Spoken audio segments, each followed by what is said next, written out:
எல்லாருக்கும் வணக்கங்க. இன்னைக்கு நம்ம வர்னிஸ் கிச்சனில் ஒரு சூப்பரான எக் ரைஸ் தாங்க பண்ண போகிறோம். வாங்க எப்படி செய்யலான்னு பார்க்கலாம்.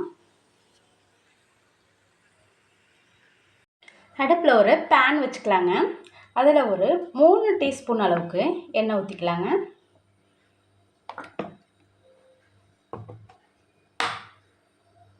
எண்ணெய் நல்லா சூடானதுக்கப்புறம் கடுகு ஒரு 1/4 டீஸ்பூன் சேர்த்துக்கலாங்க. கடுகு நல்லா வெடித்ததுக்கப்புறம் நம்ம வெட்டி வச்சுருக்கிற பெரிய வெங்காயத்தை அதில் சேர்த்துக்கலாங்க.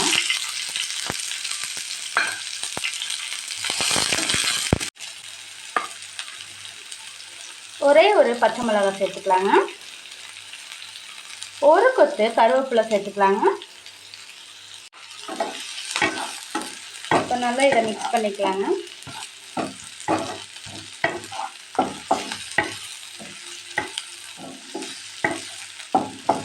எப்போதுமே எக் ரைஸுக்கு, அதாவது முட்டை சாதத்துக்கு வெங்காயத்தை நம்ம அந்த மாதிரி நீல வாக்கில் தாங்க வெட்டணும். அப்போ தாங்க சாதம் ரொம்ப பார்க்கவே கலர்ஃபுல்லாக சூப்பராக டேஸ்ட்டாக வருங்க. இப்போது வெங்காயம் லைட்டாக வெந்துருச்சுங்க. நம்ம வெட்டி வச்சுருக்கிற ஒரு தக்காளியை சேர்த்துக்கலாங்க.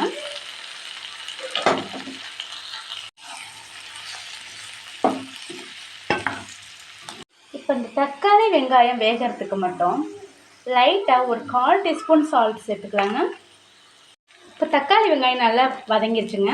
இப்போது இதுக்கு தேவையான மசாலாவெல்லாம் சேர்த்துடலாம். ஒரு 1/4 டீஸ்பூன் மஞ்சள்தூள் சேர்த்துக்கலாங்க.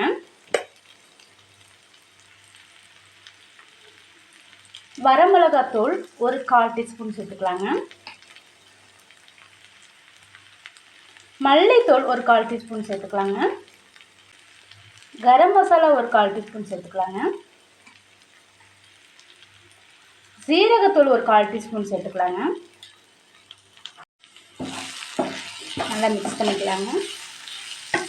இந்த மசாலா எல்லாத்தையும் எண்ணெயிலே நல்லா ஒரு 2 நிமிஷத்துக்கு நல்லா வேக வச்சு எடுத்துக்கலாங்க.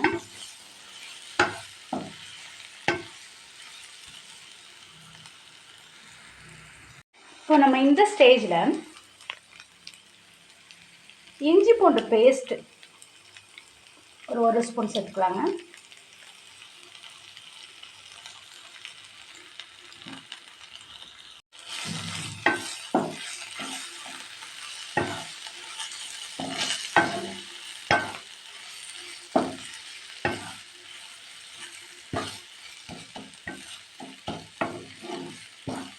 இந்த மசாலாவெல்லாம் நல்லா பச்சை வடை போகிற அளவுக்கு ஒரு 2 நிமிஷம் வதக்கிக்கலாங்க. இப்போது இந்த மசாலா நல்லா சூப்பராக ரெடி ஆயிடுச்சுங்க. இப்போ இதை நம்ம அப்படியே சைடாக தள்ளி வச்சுட்டு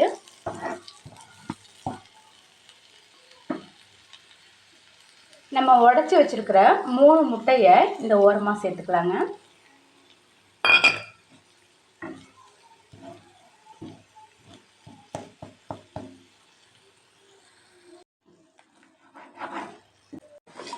இப்போது நம்ம வடித்து வச்சுருக்க சாதத்தை அதில் மிக்ஸ் பண்ணிக்கலாங்க.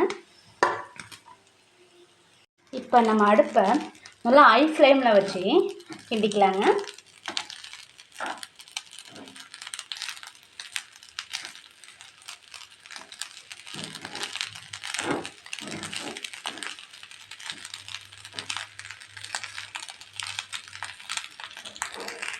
நம்மளோட எக் ரைஸு சூப்பராக ரெடி ஆயிடுச்சுங்க.